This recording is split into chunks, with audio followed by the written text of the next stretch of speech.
So a really common question I get is, what breaks a fast? Does this food or this drink or this piece of gum break my fast? And so today I'm going to give you a full beginner's guide, a complete beginner's guide on that topic. And so in order to accomplish that, I'll share some key principles that you can use to figure out if something breaks your fast. So I'll be teaching you how to fish, not just giving you a fish. I'll also talk about how you can relate this to your individual goals, because sometimes whether something breaks your fast depends on your goals. And I'll also share a bunch of specific examples to kind of illustrate how this looks in real life.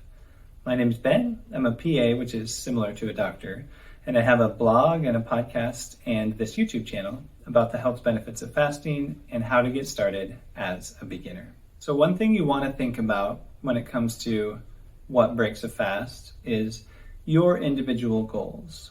So that's a lens that you want to look through, is what are my goals? Will this thing that I'm going to drink or eat or whatever prevent me from reaching my goals? So of course, common goals while fasting include reducing body fat, normalizing blood sugar and insulin, boosting ketone levels, having better mental focus, stimulating autophagy, that cellular spring cleaning inside your body, inside your cells. And there are a bunch of others. There's a pretty long list of health benefits that you can potentially get from fasting. So a lot of times, within reason, whether something breaks a fast depends on your goals. I say within reason because obviously if you eat a bunch of food, then you're not fasting. But if you're taking small amounts of different things, or you're using some kind of supplement that has very few calories or almost zero, then whether that breaks your fast may depend on your goals. So just think a little bit about what your individual goals are, and then try to kind of look through that lens as we talk about some other ways of looking at this, and also the specific examples of things that may or may not break your fast. And one way to think of that is it's sort of like a spectrum of how strict you might need to be. Like you might have to slide your strictness all the way to the most strict end if you're trying to get the maximum health benefits from fasting, but you can kind of slide that a little further to the other end if you're just looking for some of the main benefits that are easy to get, like reducing body fat and normalizing blood sugar, for example, and you're not as worried about autophagy or fixing autoimmune symptoms or some of those types of things. So one thing you really want to understand if you're talking about, does this break my fast, is what is the fasted state? What happens in your body when you're fasting? And that's the fasted state. In other words, there's the fed state when you're eating, and there's the fasted state when you're not eating. So what constitutes the fasted state? Now, there are a bunch of things, and it'd be a long, long list, but I'm going to give you three main things that kind of make up the fasted state. And if you want to stay in the fasted state, you don't want to disrupt those three things, basically. So the first one, probably the most important, is that when you're fasting, your insulin is nice and low. So low insulin is probably the most important thing that defines the fasted state. Now, insulin is a hormone that comes from your pancreas when you eat carbohydrates. Primarily, that's what stimulates insulin. And it helps lower your blood sugar by kind of ushering the sugar into your muscle cells and your fat cells. But when you're not eating any carbs, your insulin will be low. And when you're fasting, of course, your insulin will be low. So that's number one. Number two is that when you're fasting, you switch into fat metabolism or fat burning mode. And so your main energy source is fatty acids and ketones. And those go together because ketones are made out of fat. So the fat and ketones become your main energy source. So that's number two. And then number three is that when you're fasting, as you could figure out just by thinking about it, is there's a lot less energy coming into your body. So if you have a whole bunch of energy coming into your body, well, I guess you're not really fasting anymore. The more energy that's coming in, the less you are in that fasted state, right? So those are the three things that you want to think about. So now let's talk about how each of the major macronutrients, carbs, protein, and fat, impact that fasted state. So if you're drinking something or eating something that has some carbs or some protein or some fat or a mixture, how is that going to impact the fasted state? Well, first, carbohydrates. So carbs, all the starches and the sugars and all those other things like that. So those raise your insulin. So enough said. You're not fasting anymore if you consume more than a trivial amount of carbohydrates. And what's a trivial amount? It's maybe like 1 or 2 grams, or just a few grams of carbohydrates. that might come in some supplement or some other thing that you're drinking while you're fasting or something like that. But once you go a little higher, like the 5 grams or the 10 grams, then you're just getting too high, and so you're not really fasting anymore. Now, of course, there's all these things, there's like the fasting mimicking diet and all these things where that changes a little bit, but if you're actually trying to fast, then you certainly don't want more than just a tiny amount of sugar or carbohydrates. On a related note, what if you're using sugar substitutes? So in other words, artificial sweeteners and natural sweeteners. Well, those, as a broad general rule, those are okay while you're fasting. However, because they're sweet, they might stimulate cravings, make you get hungry, and cause you to quit early. So they do have pitfalls, but if you can tolerate them, they're basically okay. So what about protein? So that's the second macronutrient. What if you're consuming something with protein? Well, protein can potentially raise your insulin, but often not very much, often not enough to matter. So usually that part's not a big deal. But protein does some other things. It can reduce the amount of autophagy that's happening. It kind of just changes, it tells your body that there's plenty of food coming in, and so you're not in the fasted state quite as much as you would be. So protein's kind of intermediate. So it's not as bad as carbs, but it still has some issues. Now, sometimes people drink something like bone broth while they're fasting as like a training wheel to make fasting easier, and that's often a good idea. It helps you to be able to get through the fast more easily, but it does have the downside that you're kind of pushing yourself out of the fasted state a little bit while you do it. So pros and cons. So what about dietary fat? Well, dietary fat, if you were to consume something like coconut oil or butter, that's just pure fat, basically, pretty close. Then, well, how does that impact the fasted state? Your insulin is still nice and low. You're still using fat as your main energy source along with ketones, but now you have a lot of energy coming in, right? So that it's that third piece of the puzzle. So it's starting to push you out of the fasted state. The more fat that you take in, the more you're kind of gradually pushing yourself out of the fasted state, just because there might be so much energy coming in. But it's the closest thing you can get to fasting without really fasting, because your insulin is still nice and low, and you're still using fat and ketones as your main energy source. So if you were just going to consume one type of macronutrient while fasting, fat is probably the best one. So whenever you're looking at something and thinking about whether it breaks your fast, think about the carbs, the protein, the fat, the amount of energy, and then look at any other ingredients, any other things that are in it. What's in that substance, and what else is it going to do in your body, if anything, that you might want to be aware of. All right, so with all that being said, now you have a pretty good idea how to figure out if something's okay while you're fasting, but let's go ahead and go through several specific examples. It's a pretty long list of stuff that I'm going to go through, and so I'll talk a little bit about why certain things are okay or not okay. Of course, I'll have to do this kind of rapid fire so that this video doesn't last all day, but let's go ahead and get started. So the first category that I'm going to kind of work through are things that are okay while you're fasting, and in some cases may even be helpful, may even be beneficial, or augment some of the benefits that you're getting from fasting. So the first one is water. Unless you're doing a dry fast, then water's fine and you want to stay hydrated. You don't need to go completely crazy and chug water all day, but you probably want to get some water. The next thing on my list is salt and other electrolytes like magnesium or potassium. So if you're just taking a pretty basic electrolyte supplement, or just putting salt in your mouth and washing it down with some water or whatever, that doesn't have much downside and can be helpful to make fasting easier.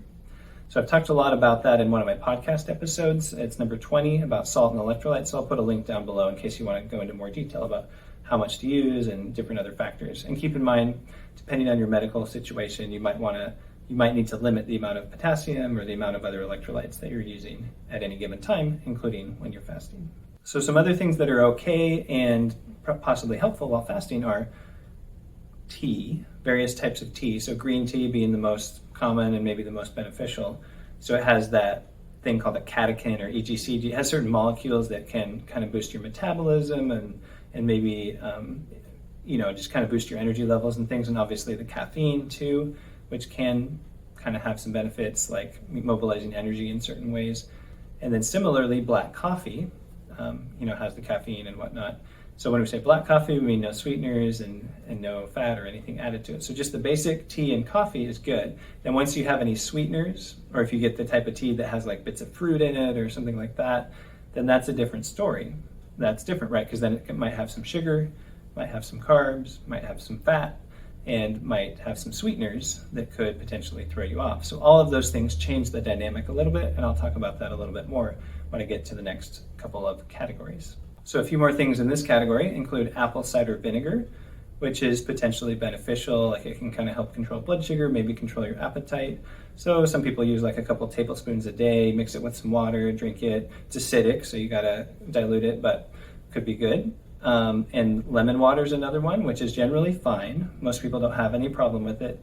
And so if you just squeeze the lemon into your water, the amount of sugar or carbohydrate is so small that it's really not going to be a big deal. So that's an example of a trivial amount of sugar or carbohydrates. Another thing is carbonated water. That's basically fine. It could theoretically stimulate hunger a little bit, so you always got to be aware of your individual response, but basically it's fine. Some people like to use it while they're fasting. Cinnamon is another one. I like to add that to certain things when I'm fasting sometimes. Probably doesn't have any major downsides. Using toothpaste while you're fasting, people like to ask about that. That's different. Obviously, you're not just like drinking that or eating that, but basically it's fine. Ideally, you'd stay away from the ones that have a lot of sugar or sweeteners, but hopefully you're not swallowing it and you can just kind of rinse it out of your mouth and it shouldn't be a big deal. One supplement that's probably fine while fasting and maybe beneficial is creatine powder, because that's basically just helping you regenerate your ATP or just kind of move energy around, and it's not activating your metabolism to a significant extent otherwise. Vitamins. I don't really use vitamins when I'm fasting, and I think most people don't need to, but usually it's fine unless it has sugar and stuff. Like if you're taking the gummies, I guess those usually would have some sugar in them. And then something like fish oil is just a type of fat, right? So it falls into that category of now you're taking in a little bit of energy, but probably not very much, because most fish oil supplements are just 10 calories, 15 calories, not much more than that. And so it's fairly trivial, fairly negligible, and not a big deal. So that was the category of things that are usually okay and maybe also be helpful. So the next category I'm going to go through are things that have pros and cons. So they may be okay, but it depends on your goals and so forth. Some of them fall into the category of training wheels, things that just kind of make fasting easier, but you may not want to use them forever because they do have some potential downsides. So the first one, we talked about coffee, and so black coffee is fine, but what if you add cream? Well, then you're adding some fat and maybe a teensy bit of like protein to your coffee, and so that's not a big deal, but the more of it that you do, the more energy that's coming in, and so you can gradually kind of reduce the benefits of fasting if you add more and more and more.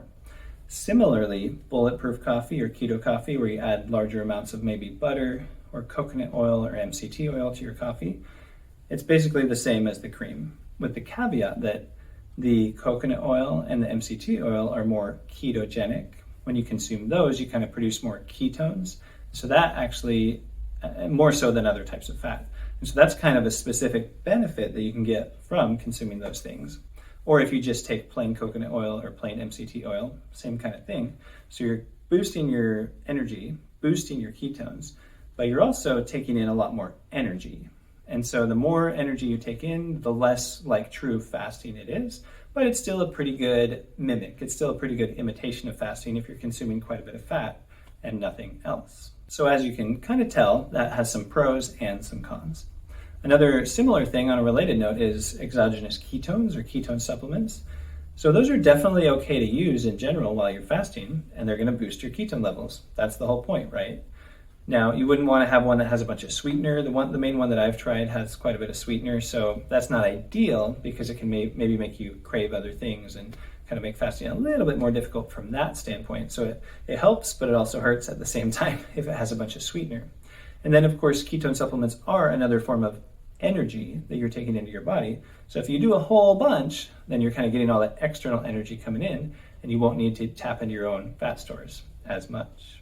So a few other things that fall into this category of having pros and cons, and maybe okay, but some are kind of like training wheels. So bone broth is kind of the number one example of a training wheel that you might use during fasting. So if you're a beginner and you're kind of just learning the ropes, then maybe when you get hungry, you drink some bone broth and then you just keep going instead of stopping your fast at that point. Chia seeds are another good example. But bone broth actually has quite a bit of protein. So it has the potential drawbacks of consuming protein, like it will reduce the amount of autophagy that's happening, and it'll stimulate your insulin a little bit and things like that. But it's not going to spike your blood sugar or anything like that. It's not going to completely kick you out of the fasted state. It's just going to kind of push you a little bit toward the fringes, right? But then once your body finishes processing that, you can get back into the fasted state quite quickly. So in a sense, it doesn't really break your fast, but it kind of depends on how you look at it. And that's why it's a training wheel, to just kind of make it easier in the early stages, but you probably wouldn't want to use it forever. But there are other types of broth. So when I say that the word broth, the bone broth has a lot of protein, but sometimes I drink veggie broth, which has almost no calories and has a bunch of salt, a bunch of sodium.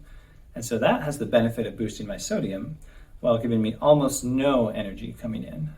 And so basically, I think that's totally fine and has a lot of benefits, because getting extra salt is one of the main things you can do to make fasting easier. So what about something like protein shakes? Well, you can kind of imagine now, as long as you're not having extra sugar or carbs or sweeteners, if it's just protein, then it has some drawbacks, but maybe there's a situation where you would want to do that. But for the most part, you don't need to be using something like protein shakes when you're fasting. Does it break your fast? Yes and no. It kind of depends on how you look at it, because it's not going to completely knock you out of the fasted state, but it kind of pushes you more towards the fringe. What about pre-workouts if you're doing a workout? Well, pre-workouts, they're not all created equally, so it just depends on what's in it. Go ahead and look at the ingredient list, see what the heck is in there, and like how much carbs and protein and fat. So if it has a significant amount of sugar or carbs, you definitely don't want to use it. If it has a lot of sweetener, it's probably not ideal. But if it's just a little bit of protein and maybe some electrolytes and maybe something that's trying to boost your energy a little bit, otherwise, then it's probably not a big deal. How about milk? Well, because some people like to put milk in their coffee, obviously, and there might be other scenarios where you would want to use it. Well, it depends a bit on the type of milk. Now, probably the best kind would be something that's very low in carbohydrates. So that's like your unsweetened coconut milk and almond milk and cashew milk, and something that's pretty low in calories, like the almond milk or the cashew milk, again, unsweetened. But if you're drinking regular dairy milk, it's got a fair amount of carbs and a fair amount of protein and possibly a lot of fat too, depending on which type of milk it is. And if it's something like rice milk, then it has a ton of sugar, right? So, or at least a ton of carbs. But there you get the idea. So depending on the type of milk, you'd have to look at exactly what's in it and how much, and kind of relate that back to the fasted state and to your goals. Okay, so one final category that I wanted to get into are things that are problematic and you should generally avoid, but these may be okay in some cases for some people, depending on how well you tolerate them and the exact circumstances and your individual goals. So one example would be diet soda. So what's the deal with diet soda? Well, pretty obviously it has a lot of sweetener, and it's an artificial sweetener in most cases called aspartame. So there is some evidence, kind of observational data, that artificial sweeteners may just be bad for your health in general, but we don't know all the details because they haven't done a lot of like randomized controlled trials. It's more just kind of what they call epidemiological data, which is not super reliable. But that aside, the main issue when you're fasting is that when you consume anything sweet, it can cause you to crave more sweets or get hungry and whatnot, and maybe indirectly stimulate a little bit of insulin. It doesn't really directly increase your insulin in most cases, but maybe if you consume it with a little bit of food, like those training wheels, it may cause the insulin to rise more than it would otherwise. So as you can see, it's probably not ideal. Now, some people do okay. I've drunk diet soda before when I was fasting, and I survived. But it does seem to make fasting a little bit more difficult for me, and I think it does for other people as well. So that pretty much applies to the other artificial sweeteners as well. So I mentioned the aspartame, and then there's the sucralose, also known as Splenda, and there are a few others, but those are the most common ones. So any scenario where you're using artificial sweeteners is not ideal, but you might be able to tolerate it depending on the situation. So what about the diet soda called Zevia that's made with stevia? Well, that's a little different because it's a natural sweetener. It may not have as many harmful effects, but it's still going to be sweet and cause you to crave stuff maybe, and that sort of thing. So it still has that potential drawback of making fasting more difficult. And so the stevia, the monk fruit, and other natural sweeteners kind of fall into that category. Now, there is kind of a special category of natural sweeteners called sugar alcohols, and that includes erythritol and sorbitol and maltitol and xylitol. Notice how they all sound the same. They end in OL because they're a type of sugar alcohol. And so those, in general, what happens is they're sweet, they go into your gut, and you mostly don't absorb them. But you might absorb some of them, and they may raise your blood sugar to a certain extent. Depends on which one you're using. So erythritol doesn't seem to raise your blood sugar as much, whereas maltitol does raise it somewhat, and the other ones probably fall somewhere in between. So in general, it's probably okay to use a little bit of this, but you certainly wouldn't want to use a lot. And it has the same downside as it relates to causing you to crave stuff or get hungry or whatnot. So it comes in various forms, and these sugar alcohols are used to sweeten many things, many processed products. You can also get the little packets to put in your own food. And so they're kind of everywhere, just like the artificial sweeteners. So keep an eye out for that and consider how that might impact you. So another common question is alcoholic drinks. And so these are generally better to avoid. And here's why. The vast majority have either sugar or carbs. And so that includes beer, most types of wine, a lot of the mixed drinks. So they're either really sugary or have a lot of carbs or both. So that's definitely not what you want while you're fasting. Now, what if you have just kind of the pure alcohol, almost like the hard liquor or spirits or whatever? Well, that, in theory, could be kind of okay, but you wouldn't want to do very much because a lot of people have decreased tolerance to alcohol. In other words, you get drunk more easily if you're fasting or if you're on a very low-carb diet. So I don't actually drink alcohol, so I'm not an expert on the individual effects of that and whatnot. But in general, it's probably better to stay away from alcohol while you're fasting with the caveats that I mentioned. So there are countless other examples that I could get into, long list of things that people sometimes ask about. But I think you're now equipped to answer most of those questions on your own just by using the principles that I've talked about. If you want to learn more about how to get started with fasting, I've got a playlist here that goes over some beginner fasting tips. I'll probably put this video on that playlist, but you can see what else is on it. And a playlist here that talks a lot about the benefits of fasting to kind of help boost your motivation and help you understand what some of those health benefits and other benefits are that you could potentially get and kind of boost your motivation that way. So thanks for watching. I'll see you in the next video.